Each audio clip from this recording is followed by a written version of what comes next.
19 বার বিসমিল্লাহ বললে কি হয় জানলে আপনি অবাক হয়ে যাবেন। বিসমিল্লাহ মানে আল্লাহর নামে আমি শুরু করছি।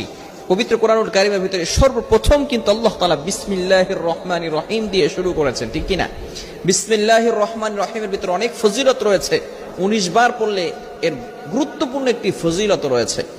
ওমর রাদিয়াল্লাহু তাআলা আনহুর যুগে রোম সম্রাট একবার ওমর রাদিয়াল্লাহু তাআলা আনহুর কাছে এসে হাজির হলেন। বললেন, ইয়া আমিরুল মুমিনিন খলিফাতুল মুসলিমিন, আমার মাথায় প্রচন্ড ব্যথা। ওমর রাদিয়াল্লাহু তাআলা আনহু এমন একটা টুপি সেই রোম সম্রাটকে দান করলেন। সেই টুপিটা যখন মাথায় দেয় সাথে সাথে মাথার ব্যথা ভালো হয়ে যায়। সুবহানাল্লাহ, বাসায় গিয়া সাথে সাথে মাথার ব্যথা কি হয়ে যায়? ভালো হয়ে যায়।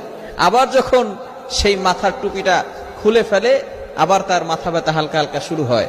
এবার সকলে অবাক হয়ে গেল সেই টুপির ভিতরে কি আছে। ওমর ইবনুল খাত্তাব রাদিয়াল্লাহু তাআলা আনহু টুপি